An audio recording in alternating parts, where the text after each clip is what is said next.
Eu imagino como deve ser o clima ali. Assim, deve ser um clima normal, claro, porque às vezes a pessoa diz, é a família de um santo, eles vão passar o dia todo como um mosteiro, rezando e tal. Existe tem briga ali, dos irmãos. tem um clima de família de e tal. família. Mas eles cultivam ali uma realidade de horário, de oração. Sim. É todo mundo muito livre. Como é que funciona? Tem a capela dentro de casa. Certo. Né? Missa, eles frequentam a paróquia catedral, São Rufino. Certo. Né? Mas quando eles viajam, vão sempre nas missas, nas paróquias, etc. Eles têm o Santíssimo em casa, para adoração.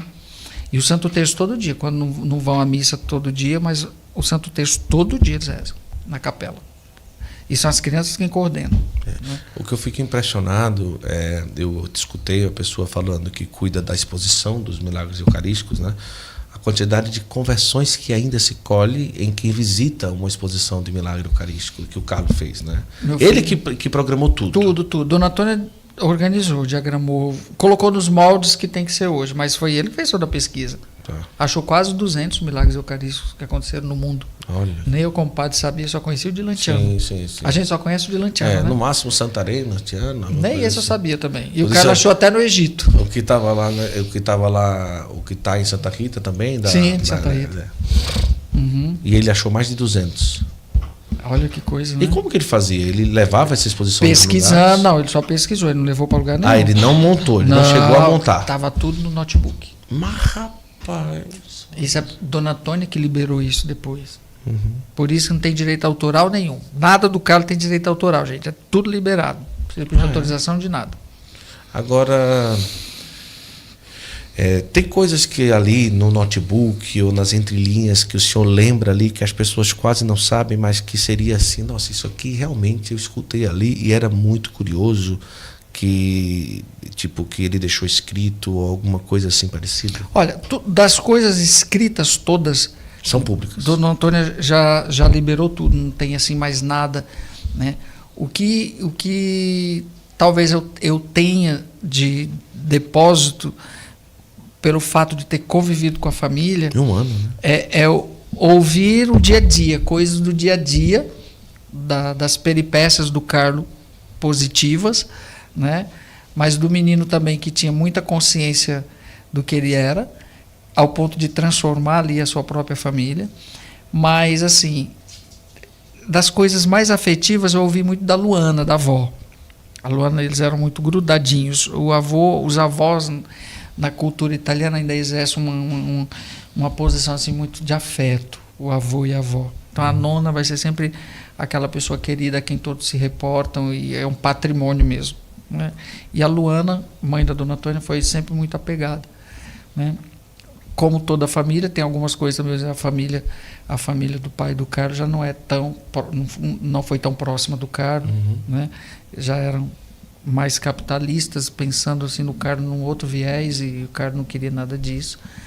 Mas ali as coisas do dia a dia, a Mirella, que conviveu com o Carlos, que era uma das funcionárias da casa lá em Assis, que naquele ano era quem ficou ali cuidando de mim praticamente, contava muita coisa do Carlos com os netos dela, na convivência dele com as outras crianças, de uma ou outra pessoa ali, como do colega dele. O Rogers tem um depósito muito grande de coisas, porque o Rogers é a grande relíquia hoje, o babá dele, né? Conviveu com ele dos 5 anos até os 15, até morrer, que era a quem ele converteu, que era de religião hindu. O Carlos catequizou ele.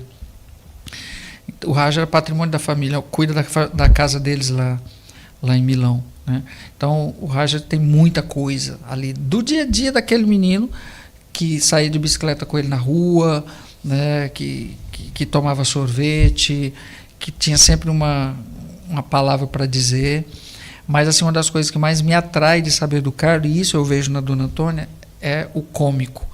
Dona Antônia, você fica com ela, a cada 10 palavras, 8 é para você dar risada. Olha assim. Né? Ela consegue, né, transformar. Cara, eu nunca vi Dona Antônia mal-humorada, eu nunca vi Dona Antônia. É impressionante conviver com Dona Antônia. Ela transforma tudo em riso. E Luana, como que era o Carlos? Olha para a Antônia. Olha para a Antônia, que é o Carlos todinho, né? O pai é reservado, do silêncio. Dona Antônia é expansiva. O Carlos conjugava muito bem, mas o Carlos era cômico. Ele era brincalhão mesmo, contava piada mesmo, né? Mexia com o ambiente, todo mundo se sentia atraído, era bacana estar com ele, né? Ele tinha um sotaque assim, bem do jeitão do milanês, que é bem diferenciado lá na Itália, as pronúncias. E o do milanês é bem interessante, né? E o R Murcia, que eles chamam, né? Ele não tinha o R de Roma, ele tinha o R de rua, né? De Roma, que é diferente o jeito do milanês falar. Então, pode olhar naqueles vídeos dele. Então, ele atraía não só pela beleza física, que o cara era belíssimo, né? A Luana era que falava, o meu neto, quando chegava, todas as cabeças ficavam olhando. Né?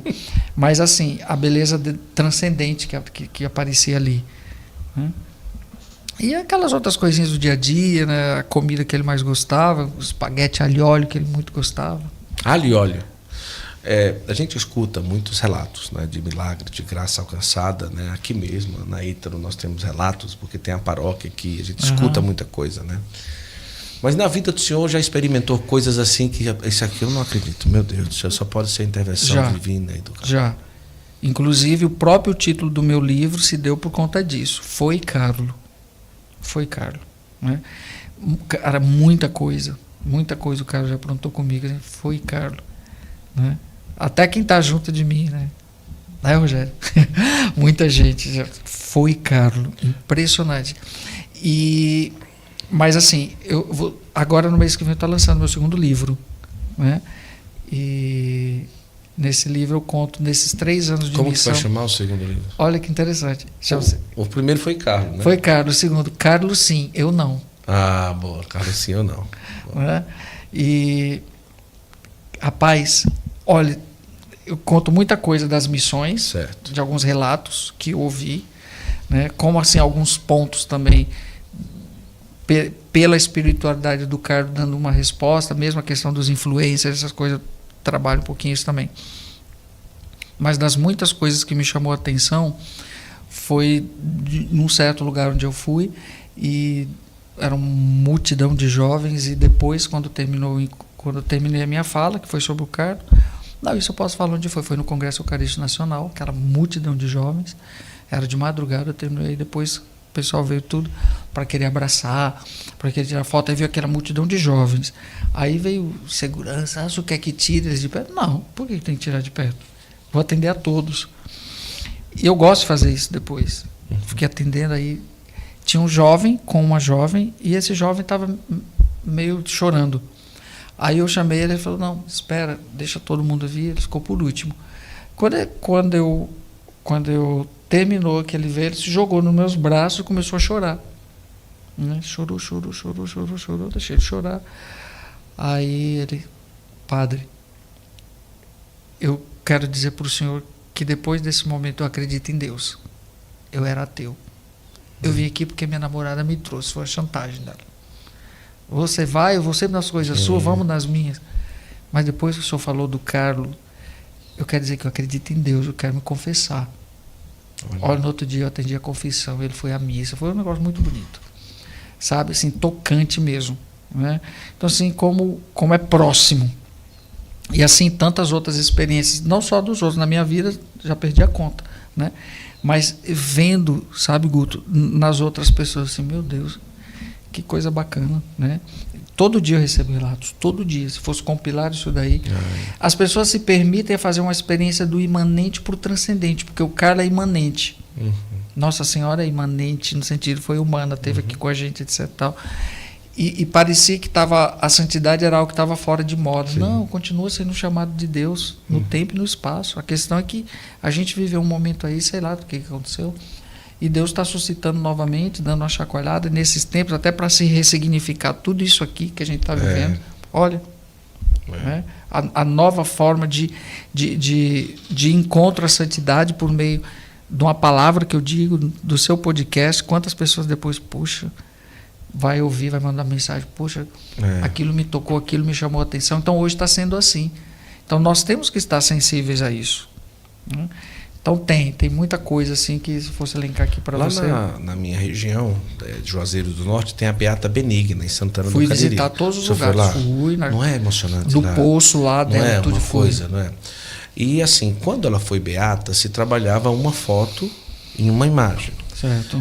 Ou melhor, quando ela era serva de Deus. Uhum. Quando foi para beatificação, mudaram a imagem, como ficou um pouco mais europeia, assim, a forma como designaram a foto, porque no caso dela não tinha foto, não tinha nada, né?